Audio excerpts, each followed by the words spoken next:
This is the complete Walking Dead recap of Maggie and Negan before their new show Dead City. We first meet Maggie in Season 2 when the group comes to her father, Herschel's farm. She's a cool, competent farm girl who's a get-stuff-done type. She pairs up with our group's nice guy, Glenn, and when they go out scavenging, they find some condoms. She's like, "Hey boy, you're cute. Let's get it on." They got a fun thing going, the country girl and the city boy, and pretty soon they've fallen in love. When the farm's overrun, the group comes to the prison, where Glenn finds a diamond ring, and these two get Apocalypse married. But now they face off against the governor, who takes some hostages, including her father, Herschel. And now he kills him when the prison's overrun. She and Glenn get separated and go on an epic journey to find each other. Finally, they do. But Maggie's younger sister, Beth, gets caught up in the hospital arc, at the end of which she dies. Oh no, Maggie. Now she's lost all her family. The group goes through their darkest days yet, but they come out the other side at Alexandria, now that they're safe. Maggie and Glenn plan for the future, and they're gonna have a baby. Soon they meet a new community, Hilltop, where Maggie steps up in a leadership role, taking point associating with their slimy leader, Gregory. But then our group's captured by a ruthless gang, led by the man himself. It's Negan. He's gonna let them live so they can pay him tribute. But to show he's serious, he's gotta kill one of them. Well, first he picks Abraham, but then to show he's really serious, he's gotta kill one more. And oh no, this one is Glenn. No, not Glenn. Yes, he brutally kills Maggie's husband in front of her. So brutal, in fact, I know this is where a lot of you stopped watching the show. Now, Negan is an interesting character. He's adopted this persona where he can't just say a line, he has to say a line, and he's got a funny way of standing, always leaning back like he's on the verge of falling over his gang, is called the Savior, is because he thinks of himself as a good guy who's bringing civilization back to the zombie apocalypse. But he's not a good guy. He's a megalomaniac that enjoys lording his power over people. He has his own code, though he's a real stickler for the rules. If you break any iron to the face, he has a soft spot for kids, though. When Carl tries to kill him, he cooks some spaghetti for adults, though absolutely no mercy. So Maggie mourns Glenn and makes her new home at Hilltop because they have a baby doctor here. She wants Hilltop to rise up and fight Negan, but the current leader, Gregory's a coward. In fact, Maggie starts to show that she's a better leader, and soon the people of Hilltop elect her later. Gregory tries to kill her, which doesn't work out well for him, and by this point she'd given him multiple second chances. So Maggie finally hangs him, so our good communities band together to fight Negan in all-out war. It's a season-long gunfight with lots of ins and outs, but eventually Rick Cow gets Negan.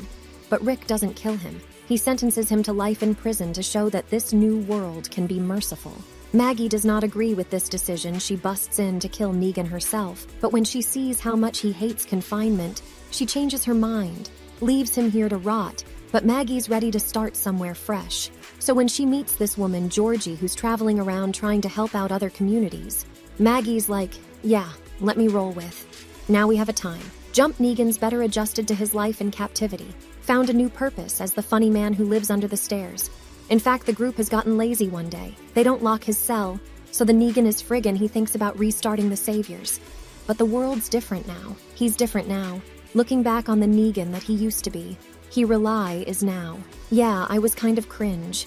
We eventually get a flashback to when he was a normalish dude who was living with his wife Lucille, that he later named his bad after, and he was a good guy who was working overtime helping her survive the zombie apocalypse and cancer. Eventually, though, of course she died, which kind of broke him, and he adopted his Negan persona and accepted that violence was the only way. But now Negan wants to be good again, and The Walking Dead's biggest villain is gonna try for a redemption arc. He saves Judith Crimes during a blizzard, so they let him out of his cell for good behavior. But then he accidentally killed someone, which violates his parole, and now they're gonna execute him. So instead he escapes again and goes to see the current villain Alpha and the Whisperers like, hey, they want to kill me, so let's be friends. So Negan learns how to walk with the dead and quickly rises the ranks to be Alpha's new favorite. In fact, one day they get it on and the zombie mask does not come off, but he only got close to her so he could kill her. Yes, an undercover mission that was Carol's idea in exchange. Negan would be an accepted part of the group. Now anyone who was there at the lineup will never forgive him, but they do accept that he's on their side now. But just then Maggie comes back, none pleased to see him walking around free. She's been on a wild journey with her and Glenn's super cute son, little Herschel. But now she's come back to rejoin our group. Her first thought is to kill Negan immediately. So these two are off to a rocky new start. But with other threats out there soon, May accept they have to work together to survive, and as fate keeps putting these two together, they start to become a pretty good team. Negan's like, "Look, Mags, you missed it. But I've had a redemption arc," but he does not apologize for killing Glenn. In fact, he stands by it, does the right decision at the time. So yeah, Maggie still hates him. They realize this group ain't big enough for both of them, so Negan leaves to find a new one. A short time later, Maggie faces off against the Commonwealth. She helps a new group defend against them, and wouldn't you know it, there's Negan.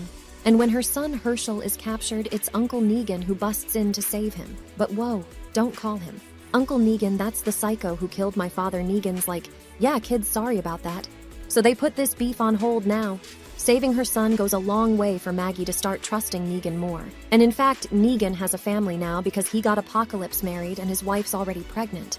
Eventually, the Commonwealth captures them, and Negan finds himself on his knee, is about to be executed with his wife and unborn child. They end up getting saved. But now Negan understands what he put Maggie through by killing Glenn. He finally says those magic words, "I'm so sorry." Look, man, thanks for finally saying sorry, except that you're a better person now, and I even trust you. But I can never fully forgive you. So Negan comes to realize redemption isn't some arc he completes. It's something he'll spend the rest of his life doing, so as the group is set to live happily ever after. Negan realizes his presence will always make things awkward, so he graciously leaves, but turns out Maggie is leaving too. There's still a lot of other communities out there that need her help, and she's gonna go help him. And so somehow Maggie and Negan will have to team up once again for a new adventure in New York in their new series Dead City. If you like this recap, hit that subscribe button for more of the best recaps of TV and movies.